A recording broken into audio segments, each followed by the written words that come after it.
and welcome to Round Robin. I'm your host, Robin McCormick with the City of Hampton. And today we are going to meet someone who, while she was a film student at Thomas Nelson Community College, produced a very interesting documentary. Her name is Bobbie Moore. Welcome, Bobbie. Thank you. Thank you so much for having me. It's great. It's great to see you and to hear about this project. I love it when people who are students or new to the area connect with the area's past. Thank you. So tell us about your documentary topic and how it came up. And obviously I will say this was a student project and there were other folks involved as well. Yes, so I was part of a team of 4 students. We had Zion Payton, Carl Daniels Jr., and Jarrell Ocampo. And we were in an 8-week class in which we were tasked to come up with... 8 weeks is a short time frame. 8 weeks is an incredibly short time frame in which we were tasked to come up with a video. And we get to choose any genre that we wanted but to simply come up with a story. And the video was supposed to be 5 minutes in that time frame? Generally 5 minutes. 8 weeks is a... So 5 minutes was the target, but I fell in love with the story. It came to me through friends who are like family, I should say. We were walking at Bayshore Beach one day, and they began to describe this beach that had existed, that was an African-American beach. They had grown up in segregation. And they started to describe this to me. Now, I am looking at a blank field, I'm looking at a housing development, and I'm thinking, there was a Bayside resort here? That was known throughout the East Coast? East Coast and even the world. Mm-hmm. And I thought, okay, someday, I'd like to tell this story. But not today, because I have plenty of homework to do. So you should say what the name is in case there are a few people out there who aren't familiar. It's called Bayshore Beach Hotel and Resort. Mm-hmm. And it started in around 1897. So we've been, following the Reconstruction period. And it closed its doors in the early 1970s. So it had quite a long history. Well, the opportunity came a year later when I had this class project. And I said, let's do this. I think it's a great story, and it just has a wonderful history. Now, I didn't know all of it. Oh, right. You had to do a lot more research. A lot of research, old articles, old NAACP pamphlets, going well back into history, much farther than me. So we began this, and then just a series of fortuitous events, meeting people who are passionate about Bayshore, and then just beginning to start to tell the story. So we started with our goal of being a 5-minute video, mm-hmm. and we ended up with a 20-minute documentary on Bayshore Beach that just introduces it to people. It doesn't get into a lot of the heavy history, it just introduces it so that people will want to know more about it. The generation of people who remember Bayshore is, there aren't as many of them. I mean, you did this at the right time while there were still people you could talk to. Yes. We interviewed 5 people that actually show up on camera. Of course, we interviewed a lot more. Mm-hmm.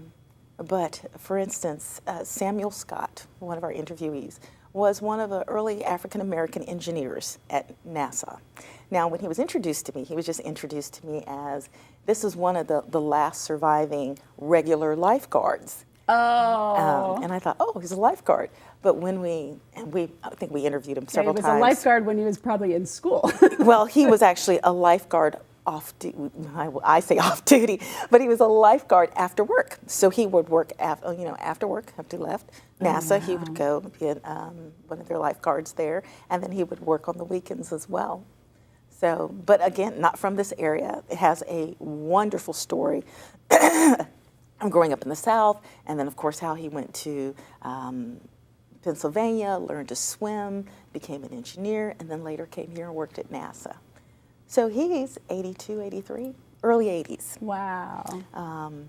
Very vibrant, very, very vibrant. We also interviewed Chuck Guitar Chavis. Again, early 80s. Guitar player, grew up in Dog Bottom, and then he, goes on to not only play at Bayshore Beach and be one of their phenomenal phenomenal musical acts. But he also goes on to travel with people like, I'm going to forget, figures I would forget now, but to travel with several well-known artists. So it's interesting. It's very, very interesting. Of course, early 80s. Linda Porter, she's a local resident, been here. She grew up here all of her life. She was a young girl who worked there on, the summers, and she would support her father's group. He had a group called Our World, a group of African American men who were doing community projects, helping the community, supporting the community, and she was part of that. So she remembers, we took tickets for the dances. And so she really described for me the history and just brought it to life in terms of not only a place for people to go, but how it fit into the community.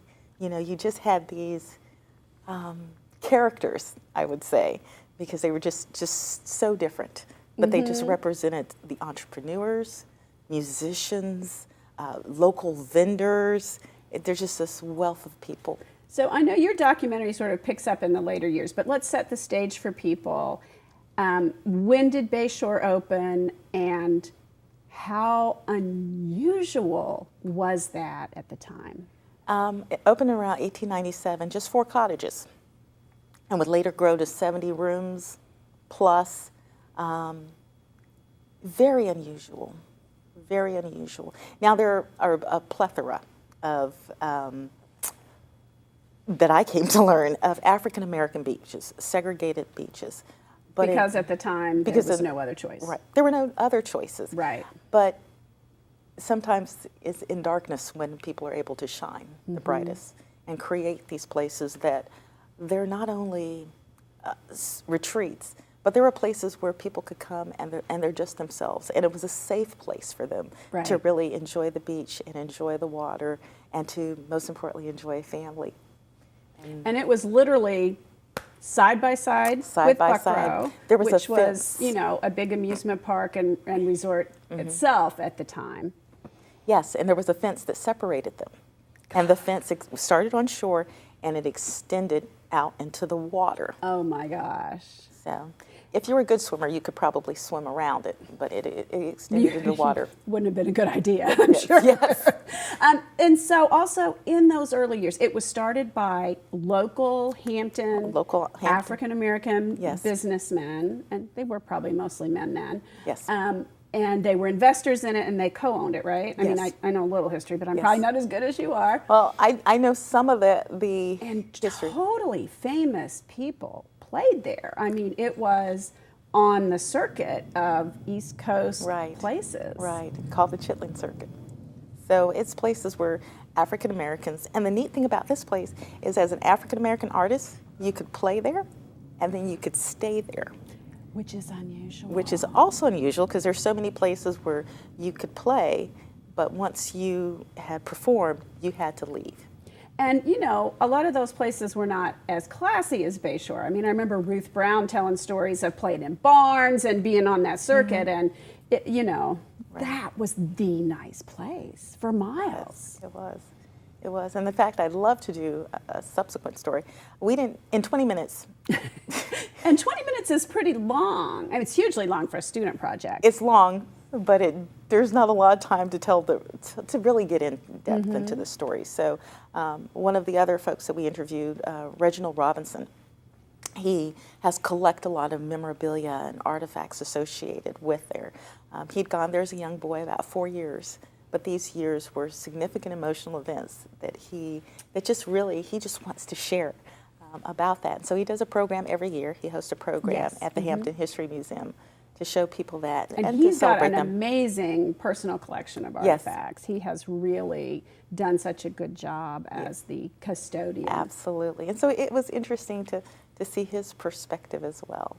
And then the last person, I know we also interviewed 5 people, as I said, Martha Morris. So she is with the Bayshore Beach Historical Society and has done a phenomenal job collecting their history and then sharing with us and help guiding. All I had was one phone call, and she says, here are the people that you need to talk to. Oh, that's great. And that just It just Yeah, the started Buckrow out. Association has done a Yes. much broader job and more inclusive because it's their area, it's their neighborhood, Yes. and they've gone back into the complete history, Yes. which is very, very nice. Yes, and you had the Dixie Rider in 1928 over at Bayshore Beach, and it was quite the thing. $50,000, 1928, $50,000. Oh my gosh. And then you had the very large amusement park over at Buckrow as well. And so it survived the Depression, right? it did. And then a hurricane came through, the big hurricane. 1933. Wow. Wow. And so does your video, That's where it starts. so they've got the whole rebuilding, they've got the glorious history, and how much did they rebuild? And They rebuilt as much as they could. Certainly not as large as it was previously, not as close to the shoreline as it was. But that's where our story starts, because that is where the question comes in. You know, you had this place which was the place for African Americans. Could it survive and could it rebuild? And then that's where we take off. Very few people remember the storm. yeah. But I was able to interview one person, a 100-year-old African-American World War II veteran. Oh, wow. Now, this was not included. He's a mentor that I met, kind of took me under his wings because we talked to each other as, first as veterans. and then, he says, oh, back in my day. And I go, okay, so what were you doing in 1933? So, yeah, I remember that storm. And then he proceeded to describe it. And describe, his early days at Bayshore Beach, and being in the Buckrow area, and so that's pretty amazing. But there's not a lot of people around that actually remember the story. No, my neighbor used to tell me stories. She was over 100. She's passed since, but it's just so enriching to hear that. And we all know that it could happen again. That those hurricanes were very shielded by North Carolina for most cases, but it's It's out there. It's always out there as a possibility. Absolutely true. Well, so you mentioned veteran. This film thing is not your first career. Tell us a little bit about your first career. My first career I spent in the military as a civil engineer. So it's creative, but more structured creative. Loved it, enjoyed it, traveled around the world, got to see so many different things, meet so many different people. And that's perhaps why I'm in love with the narrative. I love stories, and I love to hear about what people are doing, the things that they're creating, and I think, so when I retired, that was the time to kind of say, okay, what do you want to do? You've worked hard, so what do you want to do next? And that's how I fell into filmmaking and art and doing things like that. And so, of course, then you're not from Hampton. You also grew up in a military family. I grew up in a military family. If I were asking you to count how many different cities you've lived in, it would be... Let's not. A lot. Let's not do math in public. Okay. I will say I can at least say 3 different continents. I think 3 different continents that I've actually lived on. 4 continents. So how did you settle in Hampton? It was a perfect place. My parents are from North Carolina, just 2.5 hours away, and this was really like home. It's close to the water. I love the water. Family here, from Carolina up to Washington, D.C. So it was just the perfect spot. And of course, Langley Air Force Base right here is where I said goodbye to close the chapter on one life and open the chapter to the next. Well, one of the things that's so interesting to me is I've interviewed a lot of people who are writing about our local history, and George Siegel's writing about With. He's not from here, or Greg, I'm sorry. Okay. And Tim Receiver is fascinated by Phoebus. He's now compiled 2 books. He's not from here. I mean, sometimes it takes an outsider to see. Margot Shetterly had to move away and then realize at some point how important those early African-American mathematicians were to our history and uncover that. Now, she'd known them growing up, but she had to go away first before she's like, oh, that doesn't happen everywhere. Right. So it is so interesting that, of course, you're coming in with this filmmaker's eye too, but to tell those stories. It is, and I think with anything, when you're close to it, it seems normal because that's all you know. But it's when you go away and you see it from a different perspective. You know, I would ask people, what's different about this beach than other African American beaches? You know, and hopefully someday I'll get to travel. I will. Once I make it up in my mind, I'll do it. To go and compare, and there are differences. So what do you do now? Are you What do I do pursuing now? filmmaking? Yes. What is your next step? My next step is I'd like to develop this a little bit further. I'd like to just focus on music and the local musicians that played there. I mean, there's an incredible number of musicians. Unfortunately, we've lost and are losing them daily. But and a lot of them weren't local. I mean, a lot of them were not. But we do the have local ones who are still here, and they would pick up as backup players, Yes. you know, or backup singers, practice like once, and Absolutely. so adaptable and talented that Yes. they could just jump in. You know, so you had the Ella Fitzgerald, the Cab Calloway. You had just these incredible historical figures, and then you had local figures, like I said, Chuck Chavis, who just amazing. You know, he can still take that guitar and put it behind his head and play, and it's just amazing. There's this talent, and then the way people's eyes light up when they talk about the music. Yeah, You know, they talk about that place, and so it's very, very special. And we had local musicians that played there that actually went national. So that was really a neat thing to see. Yeah. Well, I think we should quit talking and let people watch the video. I think that's an important piece of this. You've set it up nicely, and I know they're out there going, okay, quit talking, I want to see it. Okay. So thank you very much, Bobbie. You're very welcome. And stay tuned to watch her documentary, hers and her fellow students' documentary about Bayshore.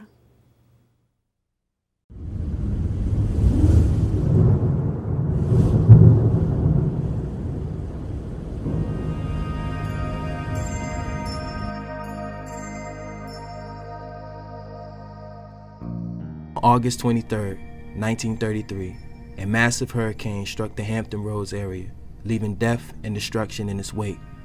The Bayshore Hotel and Resort was especially hard hit. Since 1898, the resort was one of few beaches on the East Coast that was open to African Americans. The facilities that remained were white only, leaving African Americans who visited nowhere to go. As they sort through the rubble and debris left along the sand, one question remained.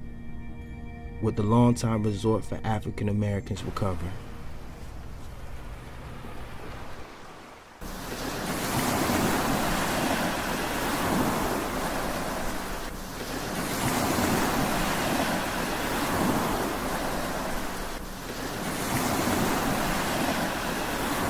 My first encounter with the Bayshore Buckrow combination was in that summer of '62 when I brought my wife and my pregnant wife and my daughter here to sit on the beach and kind of relax and enjoy ourselves. Next thing I knew, I had several large guys playing football over top of my pregnant wife and my daughter, who was 2.5 years old at the time. And I asked them to stop playing football on the beach. And they wanted to fuss at me. And next thing I know, a policeman came down right over here and asked me to leave. And I said, why should I leave? I said, they're the ones causing the problems. He says, well, you don't belong over here. I said, what do you mean I don't belong over here? He said, no, your beach is over there. So I said, well, what's over there? He said, I think it's called Bayshore. I was raised in Phoebus, which is a few blocks from Bayshore Beach. And that was the place that you went to in the summertime to have fun. That was the beach for people of color. The other folks were on the other side of the fence. We could see them, but we couldn't go over there and be with them. But we had fun where we were. I remember the first time walking through the gate at age 14. I was so thrilled to be able to go to Buckrow, to Bayshore Beach, because that was a spot on weekends for us. My experiences would begin probably in the mid-'60s when I was 3 or 4 years old, my mother would come in the living room, and I'd be in there watching cartoons like most kids on Saturday morning with my little dog right beside me. And she said, "You want to go to the beach next weekend?" I said, "Hey, yeah, why not?" I didn't ever go fishing much as a little kid, and the fishing pier was the divider between Bayshore and Buckrow. And I knew that there was a separate beach down there because both of my parents worked, and my mother taught school and my dad worked at the shipyard. And we had somebody that watched us after, elementary school when we got off the bus until my mom got home, that was black, that lived on Burgess Avenue, which was right off Old Buckrow Road, a couple streets down from where my parents lived. And I knew of Bayshore, but it just didn't click to me. When I think about it now, my friends that we're talking about were black, but dumb white girl, I guess it never clicked to me that that's a black beach, that's white beach. They had that anchor fence there that separated Bayshore from Buckrow, and you could stand there and just look through there. And you could stand there and talk to each other if you wanted to.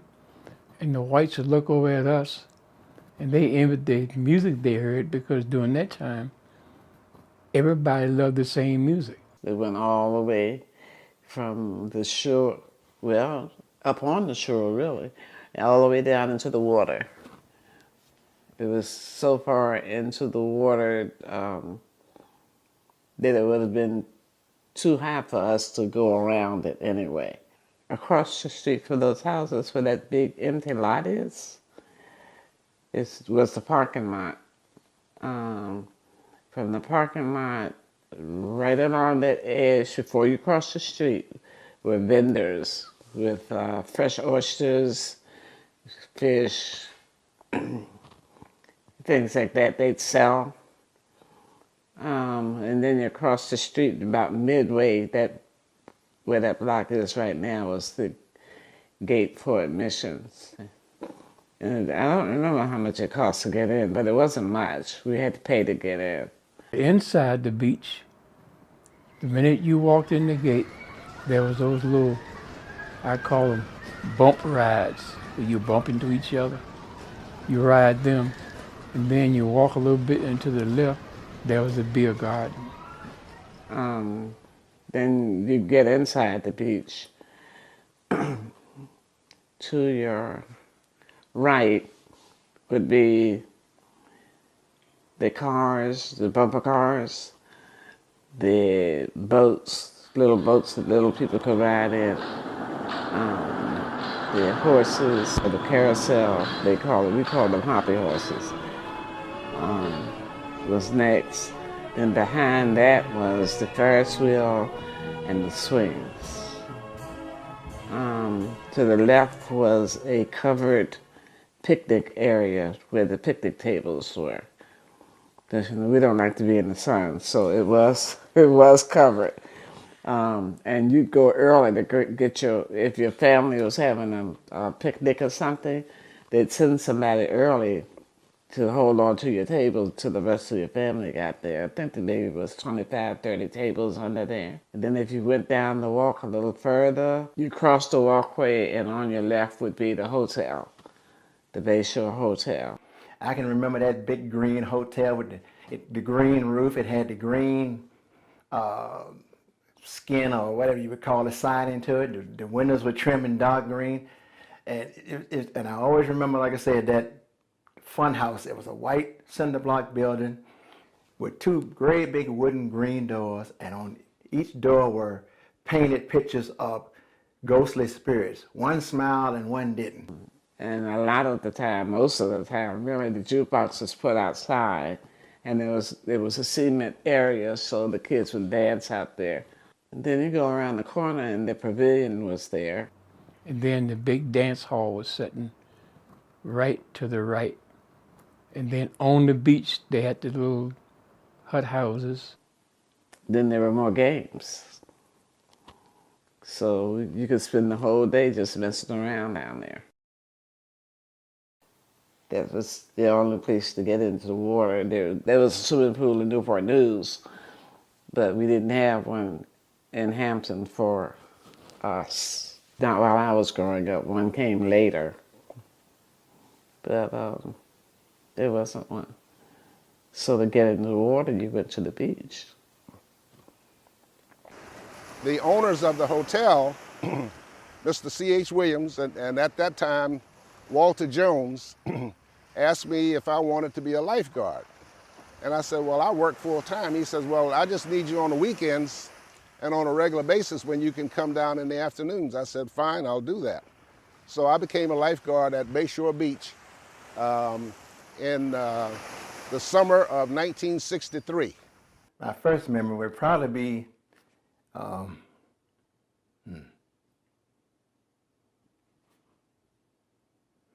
that's an emotional one.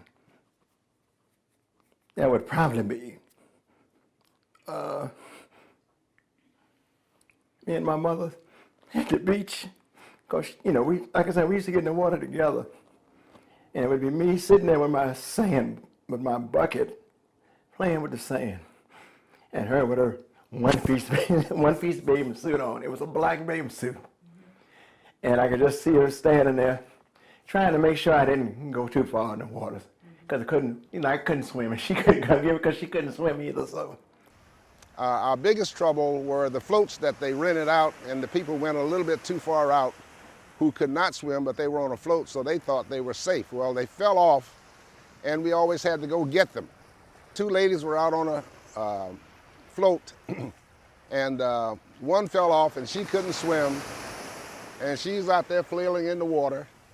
So I jumped down off the lifeguard stand, swam out there, and when I approached her, I was afraid that I left early, so I was afraid that she might be underwater and I couldn't get her. So I ended up leaving my whistle hanging around my neck, and when I got to her, she lunged for me and grabbed my whistle and started to try to pull me under because she was holding on to me. So I just pushed her head down under the water and just held her there for a few seconds until she let my whistle go. Then I dove under her and came up the backside of her and grabbed her around the neck like that and started going in.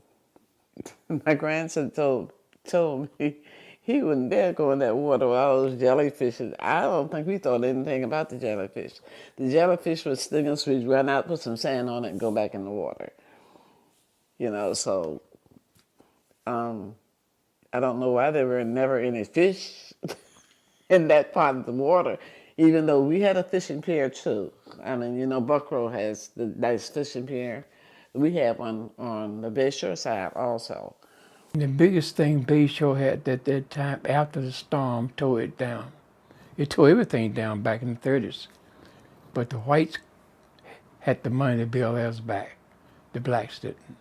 And the biggest thing we had on Bayshore at that time was the dance hall and entertainment. We brought the stars down. A pavilion where we held all of the functions for sororities, fraternities, Masonic lodges, the large functions. We had cotillions there, we had big dances, big R&B entertainment, big jazz entertainment, and even big band entertainment before I came, when the large bands used to come here. I saw the kids dancing, and I said, one day I'm going to be on that stage.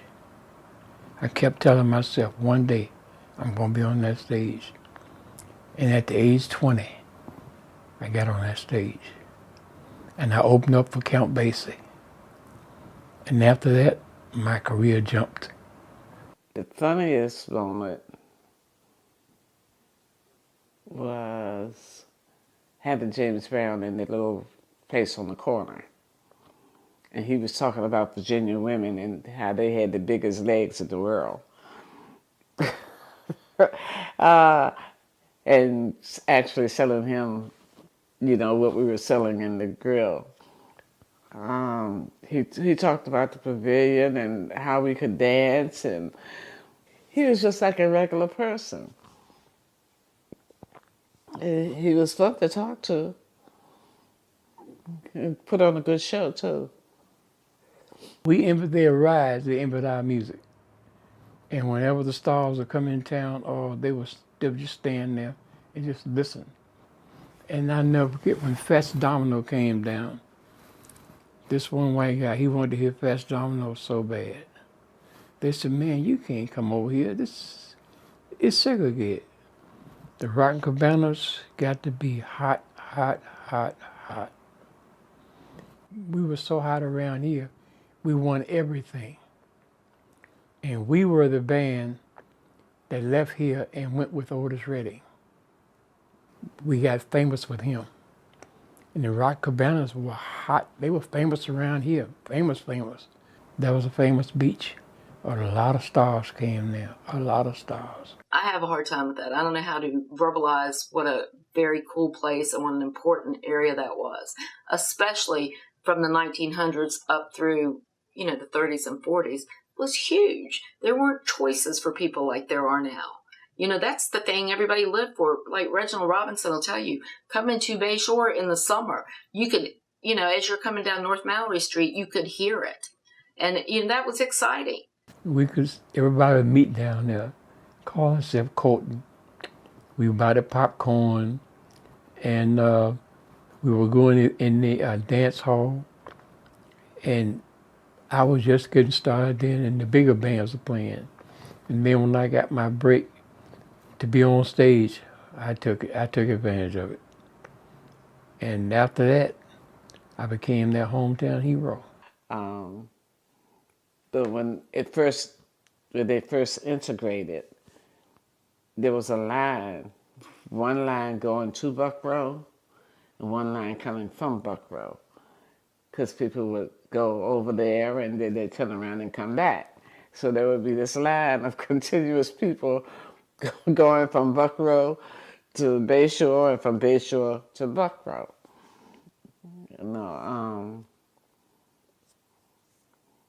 That was sad to me. Because there were things you could do at Bayshore you couldn't do at Buckrow. Like put your blanket up to keep the sun off you, things like that. Just lost it. Bayshore was a pioneer within itself. Bayshore was a pioneer for all of us. In this day and age, what we're going through, you can't take for granted these freedoms that you have. Sure, you can go to Nag's Head and rent a cottage down there, or you can go to Florida for spring break. But I must remind you that less than 50 years ago, you couldn't go there. The saddest one was when they closed the beach, when there was no longer Bayshore. When you get these very serious black people coming together to form a Bayshore and go through all of the trials and tribulations, through storms and this, that, and the other, and have that available to the black child, the black baby, or let's say the black baby, the black child, the black teen, the black adult, and the black grandparent, that's an amazing feat that nobody wants to recognize. But it's an amazing feat, even in the days that they came up and did it. Where that anchor fence was, where that marker is now, that plaque they put there, is right on the line. They couldn't go across the line because it's on private property. But that line is where the two beaches separate each other. Bayshore was a business owned and operated by us.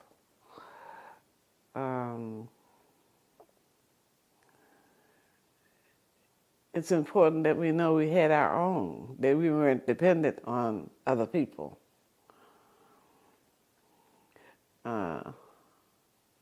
That's it. It's a matter of being independent.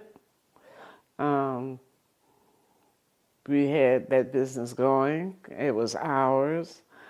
We could do things our way. We didn't have to conform to something somebody else was doing. A lot of stars came there, a lot of stars. A lot of stars were born there. A lot of stars are made there. I was made there. And today I'm a celebrity. The bands played in the pavilion, and they had dances in the pavilion. My daddy's club, the Our Club, had dances in the pavilion. Other clubs did. We had real stars to come in that pavilion. And then there was a bandstand outside on the sand, too. The bands would come out there and play. So it was that kind of stuff that we lost. Oh, I get a little full sitting here talking about Bayshore. Because if you would lived it like I lived it, and I'm sitting there looking at it right now, I can see every spot on that beach right this second.